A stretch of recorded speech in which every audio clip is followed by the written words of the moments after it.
Good morning. Good morning. Good.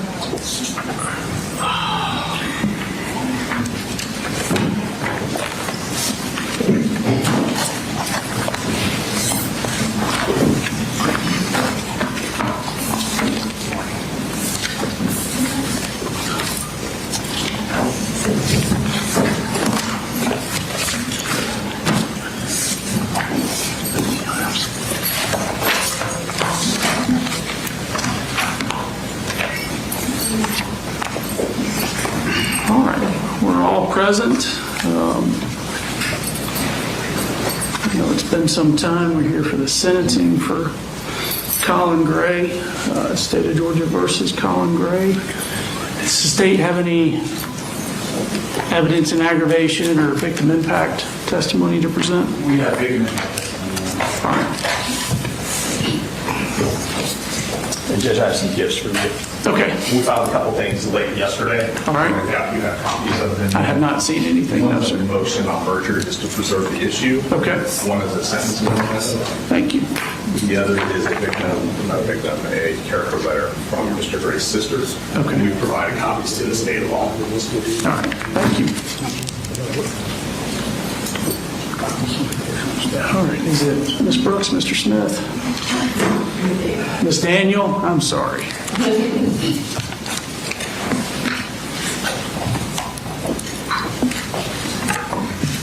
So, Judge, the first victim we're going to call is Shayna Aspinwall. And we're bringing in her now. She is Richard Aspinwall's wife.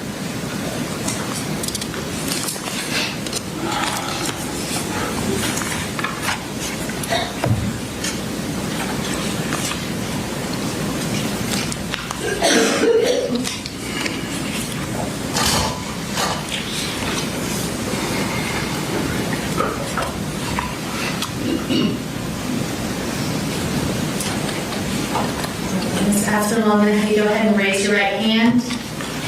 Do you swear affirm any testimony you're about to give and that happening for the court is the truth, the whole truth, and nothing but the truth, so help you God? Thank you. And Ms. Aspinwall, if you'll just state your name for the court and tell the court what you would like them to know regarding sentencing Colin Gray. My name is Shayna Aspinwall, and I'm the wife of Ricky Aspinwall.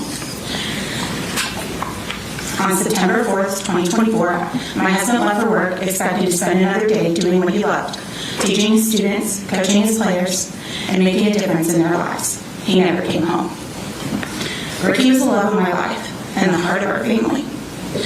He was an incredible husband and an amazing father to our daughters. Everything he did was for us. He celebrated our victories, carried us through our struggles, and made our home a place filled with love, laughter, and security. To the world, Ricky was a math teacher and a football coach. To his students, he was someone who believed in them, challenged them, and encouraged them. To the players he coached, he was a mentor who taught far more than football. To my daughters, he was an amazing and loving father that would protect them. To me, he was my best friend, my partner, and the person I expected to grow old with. Ricky and I both shared a passion of teaching and coaching. I was a high school teacher as well, but can no longer teach in the classroom. Due to suffering with PTSD from the trauma of September 4th. What if another student shot me at school? My kids would have no parents because we were both teachers that aspired to help students learn, not be on the front line. Now, our daughters must grow up without their father. They will miss his guidance, his encouragement, his hugs, and all the milestones he should have been here to witness. Birthdays, graduations, weddings, and everyday moments that make up a lifetime will forever be marked by his absence. Colin harped on being a single parent and the struggles that entails in his testimony. He was a single parent by choice. I am now a solo parent because of his actions and lack of parenting. He was a pathetic excuse for a father, but he was not. He was an amazing dad to two little girls that loved him with his whole heart. My kids were 5 and 2 when he was killed. Psychologically, kids cannot truly process and understand death until the ages of 5 and 6. My now 4-year-old thinks her daddy is still at football practice and wishes he could come home. My now 7-year-old, who is a daddy's girl, spends time going to therapy because she struggled with the grief of losing her dad. Colin could not take his son to therapy, therefore I have to take mine. Ricky got to see her on her first day of kindergarten, but not her last. I have had to learn how to navigate a life I never imagined living. Every morning, I wake up hoping, even for a split second, that this was all a nightmare. Then reality returns. The empty space beside me, the silence in our home, and the questions our daughters ask are constant reminders that our lives have been permanently changed. The trauma the students and teachers faced by seeing my husband lay dead on the floor of the hallway because Colin could not be a responsible gun owner. He did not pull the trigger, but purchased and left a firearm accessible to a minor.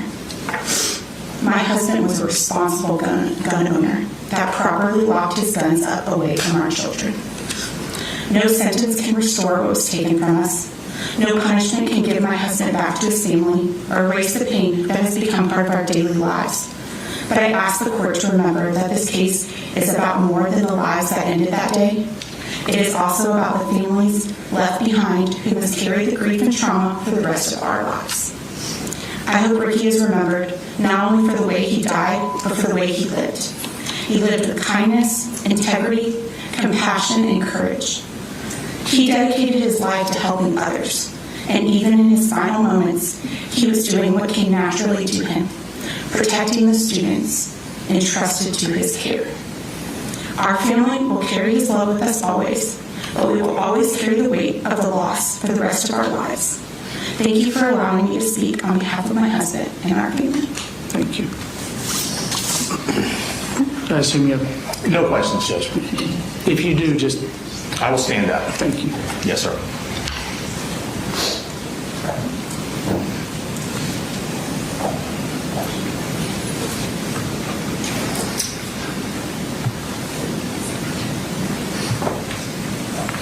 This next individual we're going to call is Rick Aspinwall.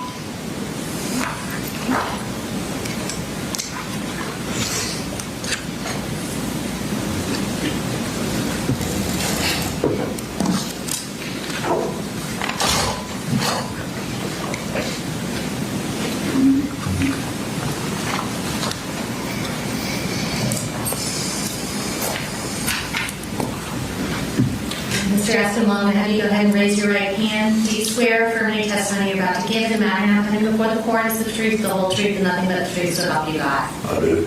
All right. If you'll just state your name and tell the judge what you'd like him to know in the sentencing of Colin Gray. I'm Richard William Aspinwall, Ricky's stepfather. Mr. Gray, I hope you remember me from our first meeting. After all the testimony I've heard, witnessed, I find it hard to believe that you had any idea of what you were doing for raising a son. Due to your ineptitude, your lack of situational awareness, you're responsible for all this that happened. I can't see it any other way. And I hope to God that you sit somewhere in a corner and just remember everything that you're responsible for. Thank you.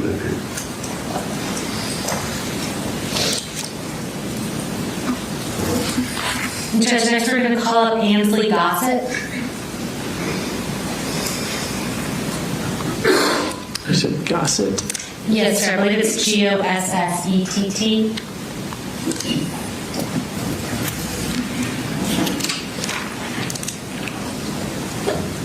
Ms. Gossett, I'm going to have you go ahead and raise your right hand. Do you swear affirm any testimony you're about to give in the matter now coming before the court is the truth, the whole truth, and nothing but the truth, so help you God? I do. All right. You'll just state your name and tell the judge what you want him to know in Colin Gray's sentencing.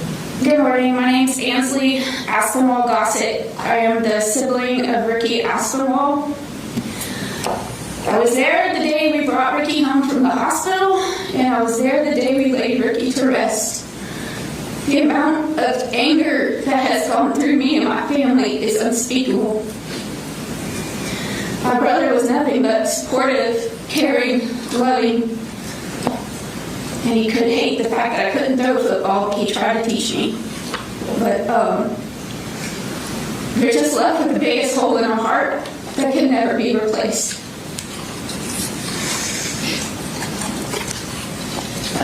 Words just cannot express, the extreme sadness for our family and the other families that have been impacted by this stupid act of irresponsible parenting. I'm a parent to 4 kids. My 2 youngest will never get to know their Uncle Ricky because he was gone before they could know him. My 2 oldest were there the day we laid Ricky to rest, and they cried uncontrollably in my arms. And there's nothing I could do to stop their tears. I know as a parent I would never actively leave a gun available to my child, no matter their age. Even if they were of age, I would not let it be accessible. And because of this, we are here today giving testimony because guns were left available to a young child that thought he was doing something incredible. It was such incredibly stupid. I feel like this man deserves the maximum sentence possible and should never have a slight chance of freedom again. Thank you. Thank you.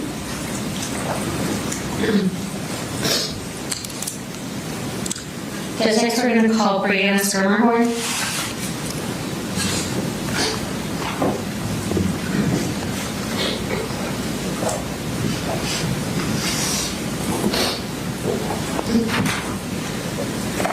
Then raise your right hand. Do you swear affirmly the testimony you're about to give in the matter now pending before the court is the truth, the whole truth, and nothing but the truth, so help you God? I do. So go ahead, state your name and tell the judge what you want to know in Colin Gray said.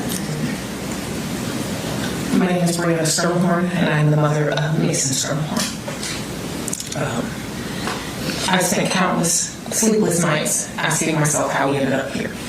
How my beautiful son Mason, a boy who should still have an entire lifetime ahead of him, is instead confined to an urn on my dresser. And it's hard for my neck that I wear every single day. And no parent should have to carry their child that way. Throughout his trial, I've repeatedly heard Mr. Gray lean on the excuse that he was a newly single father. And I reject that excuse completely. Parenting is hard. Parenting alone is even harder. I know that because I lived it. I was a single teenage mother raising my daughter Liliana while I was still trying to grow up myself. I didn't have the years of life experience. I didn't have the financial security. I didn't have the support system that Mr. Gray had. Every decision I made mattered because my child depended on me. Was I a perfect parent? Absolutely not. I struggled. I made mistakes. But there's a world of difference between struggling to parent and refusing to parent. Mr. Gray was not an overwhelmed teenager trying to figure life out. He was a grown man. He had years of experience, countless opportunities, and repeated warnings. He wasn't left guessing. He was told. He saw the warning signs. He heard about the disturbing behavior. He knew his son was in crisis. And instead,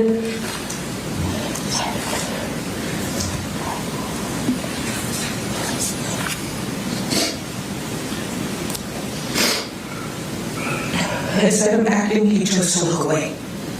Instead of intervening, he chose inaction. Instead of protecting his son from himself and protecting our community from the danger his son posed, he armed him. That wasn't an accident. That wasn't bad luck. That wasn't simply poor judgment. That was a choice. A choice that handed a troubled teenager the very weapon that was later used to murder my son, along with Christian, Ricky, and Cristina. People keep calling this a tragedy. It was. The tragedies are unavoidable. This wasn't unavoidable. This was preventable. Because of the choices made inside the Gray household, 4 families were handed life sentences of grief. Mason will never graduate. He will never fall in love. He will never build the career he dreamed of. He will never marry.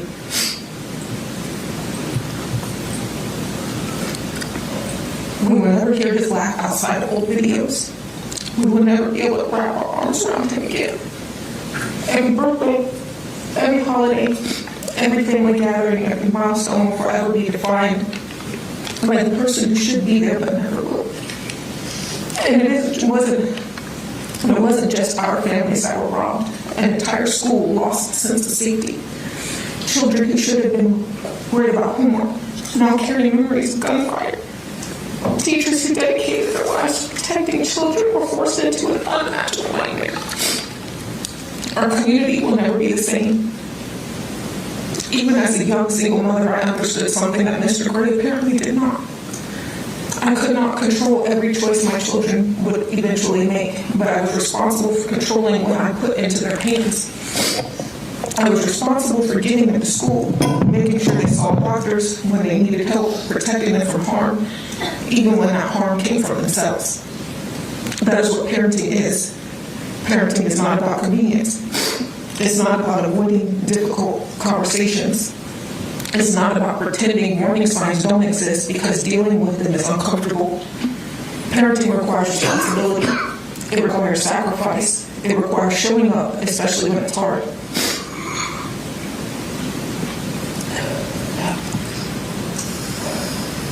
I remained a single parent until I met my husband. I know exactly what that burden feels like. So when I hear Mr. Gray use a single parenthood to justify what happened, I don't hear an explanation, I hear an excuse. And excuses do not bring my son home. Mr. Gray had every opportunity to make different choices, every opportunity to be the parent his son desperately needed, and every opportunity to prevent what happened. Instead, my son died because of decisions made inside their home before anyone ever walked into Apalachee High School on September 4th, 2024.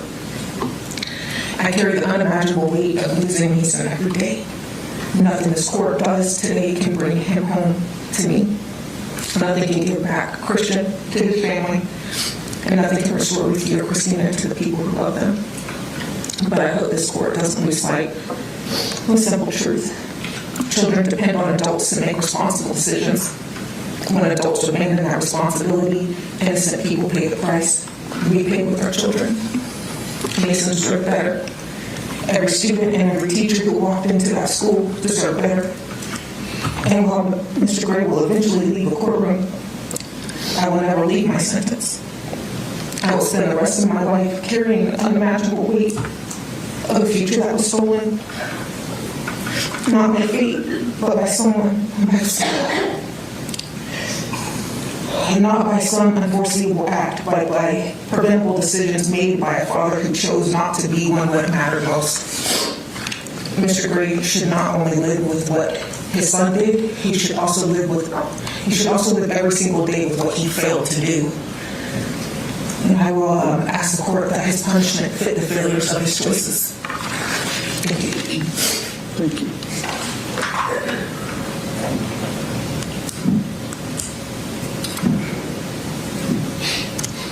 Does it still call law in Schermerhorn?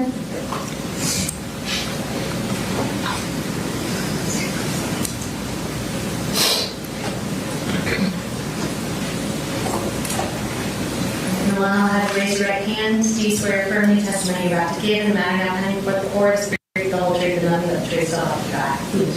And you'll just tell the judge your name and tell him what you want him to know when Colin Gray says. My name is Alana Schermerhorn Wallace. Before I talk about the choices that led us here today, I want to talk about those choices, who those choices affected. Mason was not just a victim of a tragedy. He was a 14-year-old who had a family who loved him, friends who cared about him, and a future that was supposed to continue. He's my little brother. Mason was the type of person who made people feel seen. He had a kindness about him that was rare. He looked for the good in people even when they did not always show it themselves. And he accepted people without judgment and treated everyone like they mattered. This is what makes the loss so difficult to understand. Mason was not someone who was supposed to become a victim. He was supposed to come home that day. He was supposed to continue growing. He was supposed to experience everything that comes after being 14 years old. He was supposed to graduate, build friendships, discover his future, and become the person we all knew he could potentially be. Instead, his life ended because the adults who had the responsibility to recognize danger and prevent harm failed to do so. The hardest part for me is knowing that Mason's death was not something my family could have prevented. We did not have the warning signs. We did not have the opportunities to intervene. We were simply the people left to suffer the consequences. While my family was planning a future with Mason in it, decisions were made that allowed the future to be taken away. The impact of losing Mason has affected every part of my life. Since September 4th, 2024, I've had to learn how to live a life how to live in a world where my little brother is no longer in it. I've had to continue growing up while carrying a loss that has changed me forever. One of the hardest parts is knowing that Mason was supposed to be here for all the moments that come next. I will continue getting older while Mason will remain 14. I'll graduate one day, but he will not. I'll experience future birthdays, holidays, and milestones, knowing there's someone missing. There are moments where I still want to tell Mason something. I see something he would have liked, think of a joke he would have laughed at, or remember a game that we used to play. And for a moment, I forget that I cannot share those things with him anymore. Then I remember that's something I have to live with forever. This loss has also changed the way I see the world. I no longer have the same sense of safety I had before. School no longer feels like the place it once did. Every time I walk into a school building, a thought immediately crosses my mind. If this can happen to Mason, then why can't it happen to me?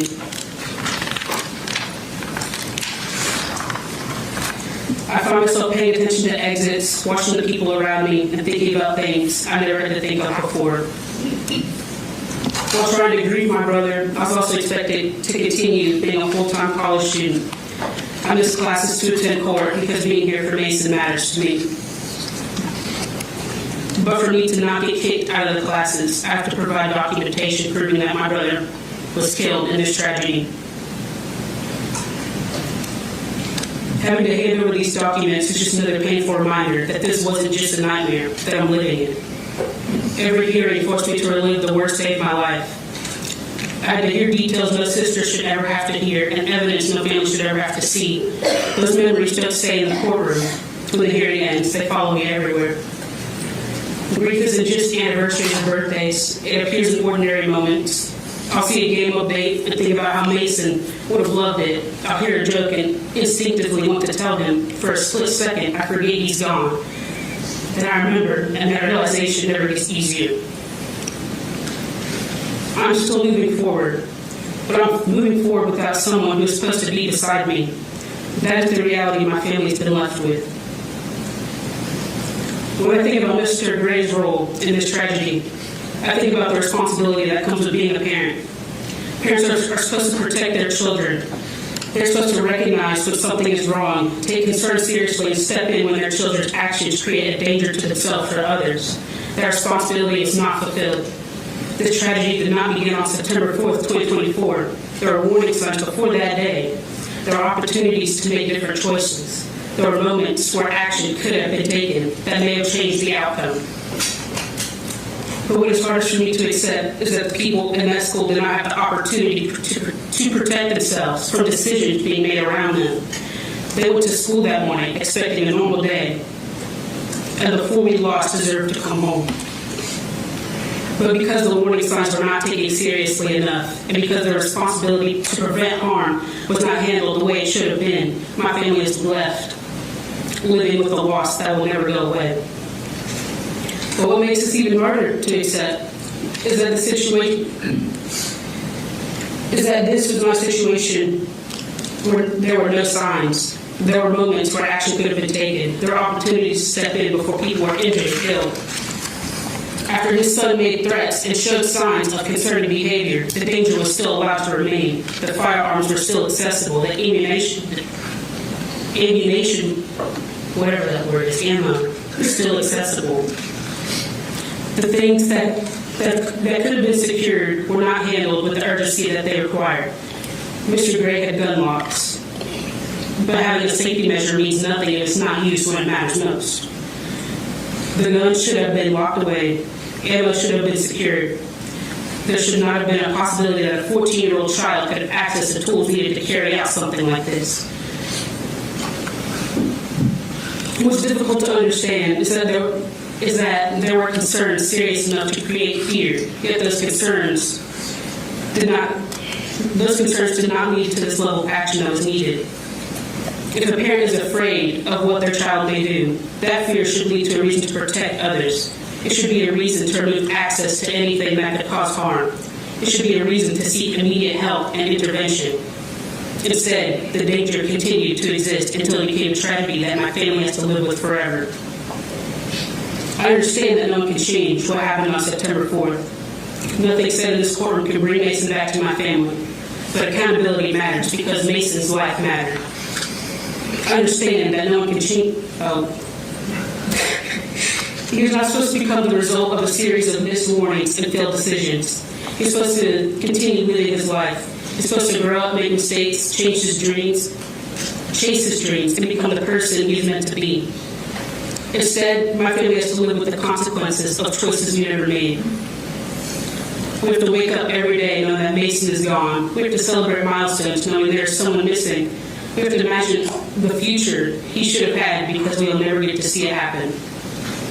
Mr. Gray had opportunities to make different choices. He had opportunities to take action to protect his son, to protect others. My family did not have an opportunity to stop what happened. Mason did not have an opportunity to come home. That is the difference. A decision was made that changed countless lives forever, and people who suffered the most were the ones who had no part in making that decision. Mason deserved better. Christian deserved better. Cristina deserved better. Richard deserved better. Everyone in that school and in this community deserved better.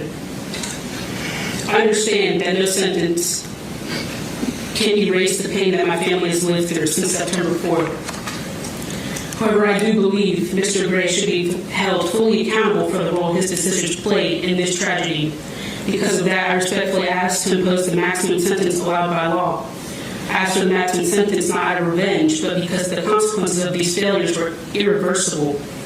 4 innocent people lost their lives. Many others were physically and emotionally wounded, and countless families, including mine, will carry this loss for the rest of our lives. No sentence will ever be equal to what was taken from us. But I do hope the sentence imposed today reflects the seriousness of Mr. Gray's responsibility and the immeasurable value of the lives that will forever change. Thank you, Alana.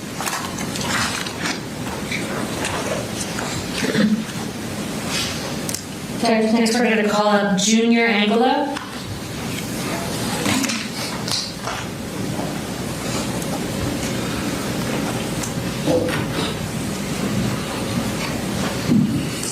Raise your right hand. Do you swear affirm any testimony you're about to give in the matter of any book report is the truth, the whole truth, and nothing but the truth? So, all right. If you'll tell the judge your name and what you want us to know. My name is Ismael Angulo Jr. I'm the oldest sibling of Cristina Irimie.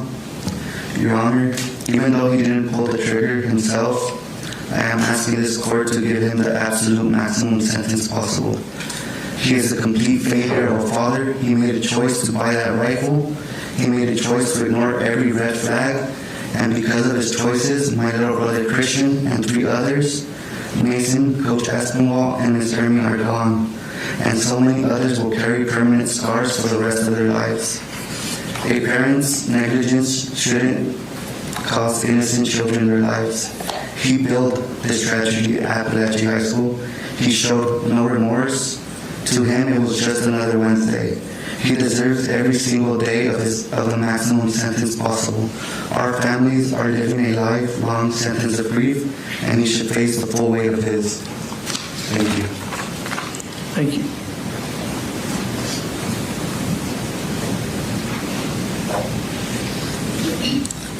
Just next, we're going to bring up Terry McElhannon on behalf of Taylor Jones.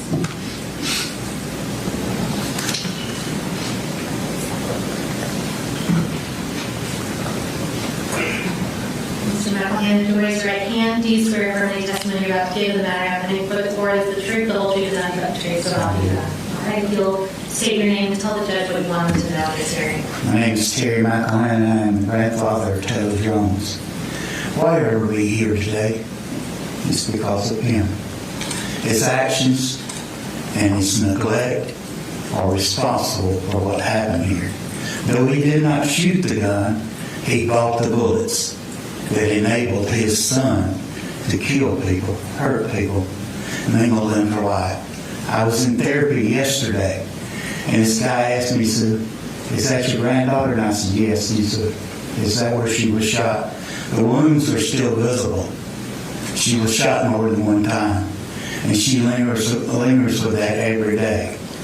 After 4 months in the hospital after this accident, she has endured more pain than she should have. The community has delivered and gotten more pain than they deserve because of this action. I don't know that he could be remembered by being what he thinks he is, cold, but he will be remembered, but not in my thoughts. Let me tell you a little bit about Taylor, what led up to this, and can it get worse? Taylor lost her mom from an L-bed heart pump 4 years ago, which stopped up with a blood clot and killed her. Can it get worse? Yes, it does. She lost her grandmother that drowned in Lake Erie a year later. She lost her great-grandmother, my wife, which died with dementia the third year. She lost her uncles, and she lost my brother, which she called Papa too, because anyway, I won't tell you what he died of, but it's been sad. I think, can it get any worse? This comes along. This has tormented us for a long, long time. She contemplated suicide in the hospital because of so much pain she was in. She couldn't get over it. And she didn't want to live. She wanted to go see her mama. Can it get worse? It does. We're here today. Because of what he did, even though he didn't shoot, he bought the bullets. And for that, he deserves the maximum punishment. Thank you. Thank you.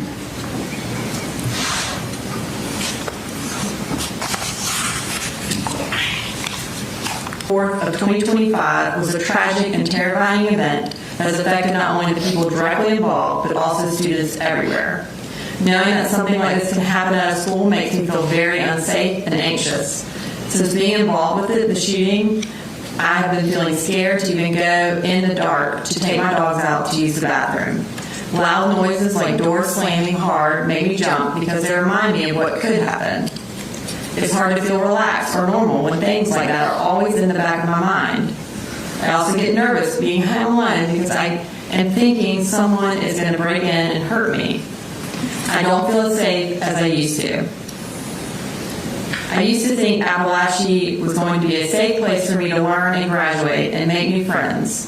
But no, now I just go to school thinking that I'm not safe here. This situation shows how deeply events like this can impact students mentally and emotionally. It's not just something that happens and goes away, it stays with people. Schools are supposed to be safe places, and when that safety is broken, it changes how we feel every day. And then the next statement was written by Sarah Beaver on behalf of Jackson Beaver, who was another one of the students in Miss Ryan's classroom on September 4th. On September 4th of 2024, he went to school as a carefree, innocent 15-year-old. He came home completely broken. His childhood was violently stolen, forced to spend that grueling night begging for updates just to see how many of his classmates he would have to mourn. Now my son, like so many others, carries a crushing weight of guilt that belongs solely to the defendant. He torments himself thinking he didn't do enough. He has looked at us through tears and said it should have been him. As a mother, it breaks my heart that my son didn't more to protect his peers that day than the defendant ever did to protect the world from his own child. This trauma is a direct result of the defendant's absolute catastrophic failure as a parent. While I spent 15 years nurturing, loving, and protecting my son, you spent years actively ignoring the warning signs of a monster in your home. Because the defendant utterly refused to parent his child, my son's innocence was destroyed. His total abdication of parental responsibility forced Jackson to abandon Apalachee High School entirely, because the hallways he let his son terrorize are now triggers for paralyzing nightmares. His deliberate negligence took away two beautiful, irreplaceable children. Because of him, the world is now forced to know Mason Schermerhorn and Christian Angulo only through internet obituaries and grieving news clips. They were just boys. They were supposed to grow up, play video games, and have futures. You didn't just fail your own son, Colin Gray. He robbed the world of Mason and Christian and left their families with a shattering permanent void. He robbed the world of Richard and Cristina.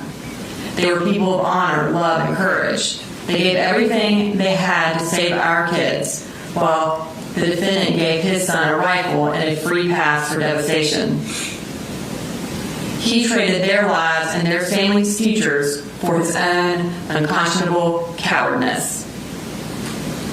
While he stood by as an indifferent spectator to his son's escalating violence, my son was standing on a football field bleeding. Pieces of that day are now a permanent part of his body. Every single ache, twitch, and physical sensation in his leg is a violent, forced flashback to the terror the defendant allowed to happen. He didn't just buy his son a rifle. He hand-delivered the means to dismantle my son's peace, youth, and future. He chose to ignore every warning sign. He chose to provide the firearm. He chose to sit back and watch and do nothing. And because of his unconscionable cowardice, 4 beautiful souls, Mason, Christian, Coach Aspinwall, and Mrs. Irimie, were stolen from us forever. Their families are left with an unfillable void, their lives permanently shattered by the lives that were brutally cut short. But his destruction didn't stop with the dead. He created an entire generation of traumatized survivors who must now carry the invisible, agonizing scars of his failure. My son, alongside every classmate who made it out of those hallways, is serving a life sentence of fear, panic, and grief. They are forced to reconstruct their failures out of the wreckage he handed his son the power to create. The community, neighboring counties, law enforcement, paramedics, hospitals, nurses, and many others will forever have images of that day in their mind, all because of his failures. He let them all down, along with his children. While he deserves every ounce of punishment the law can hand down, he is not the only one with blood on his hands. His mother, his grandmother, and every other family member who stood by and watched the severe abuse he suffered, who knew exactly how dark and horrific his mind had become, belong in a courtroom right next to him. Their silence was active compliance. Their refusal to step in and save those children is no different than pulling the trigger themselves. By doing absolutely nothing to stop the violence they knew was coming, they chose to let it happen. Because your choices were deliberate, or because the defendant's choices were deliberate, his punishment must be absolute. My son's childhood can never be restored. The families of the victims will forever be altered. The survivors will always have fear following them like a dark cloud. The community will never be the same. And the defendant must spend every single remaining day of his life carrying the heavy weight of the ruin he has created. Matthew 18:6 says, "If anyone causes one of these little ones who believe in me to stumble, it would be better for them to have a large millstone hung around their neck than to be drowned in the depths of the sea." Since that punishment is not an option, I demand that this court hand down the absolute maximum sentence allowed by law, without mercy.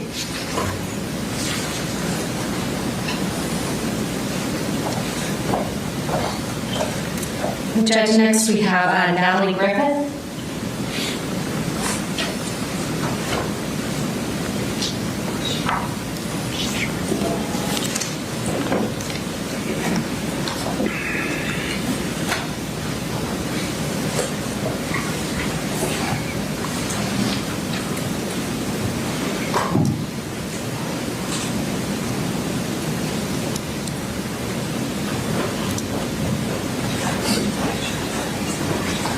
Natalie, I'm going to have you raise your right hand.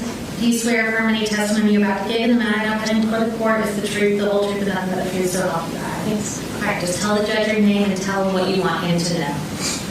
Hi, my name's Natalie Griffith. I'm a student at Apalachee High School. On September 4th, I got shot twice, once in my shoulder and once in my wrist.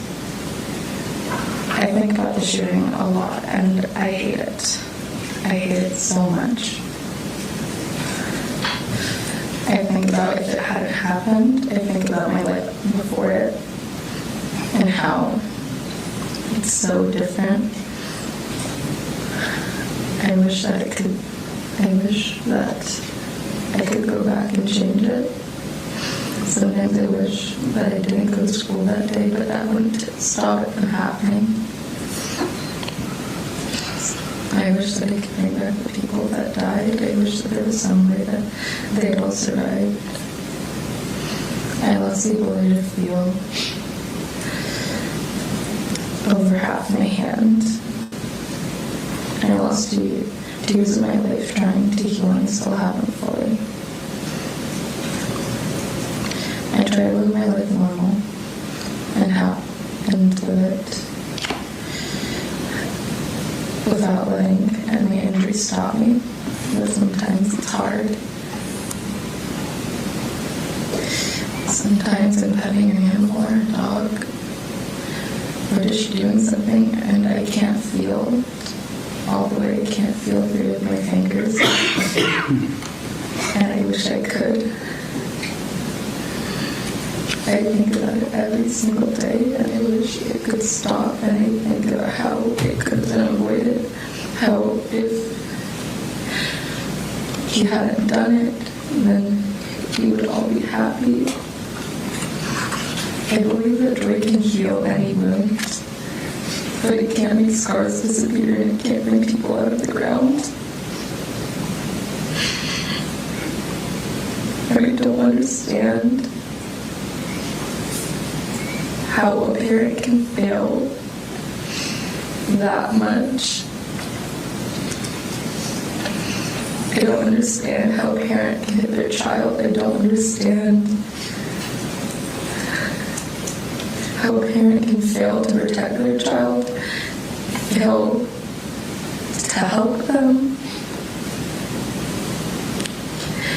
And I believe that he should have a punishment for that. I believe that his healer choice, but I hope that he remembers every day that he could have stopped it and regrets his choices. Thank you, Natalie.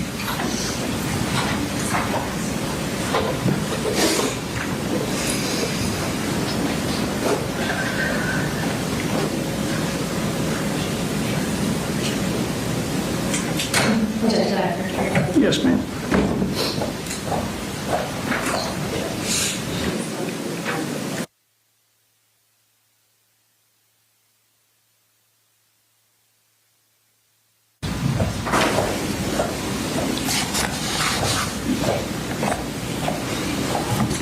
And Judge, I believe that concludes our victim statement. All right, and there's no evidence in aggravation, is that right? No. All right. Mr. Baird, Mr. Hobbs, evidence in mitigation. Judge, we provided the court a character letter. We will just proceed with argument when the court's ready. All right. And Mr. Gray, of course, has a right to make a statement if he wishes to. Judge, under our advice as counsel, we will not be making a statement. All right. Well, why don't we take about a 10-minute break and we'll move into argument. And Judge, can you just instruct the media as far as photographs of Mr. Griffith go? Yeah, recall the order say, do not photograph, video, or disseminate the images of any juveniles. I think Natalie just testified. Certainly she's a juvenile, so don't, if you accidentally did or if you did it without thinking, don't publish it or disseminate it. All right, we'll be in recess for about 10 minutes.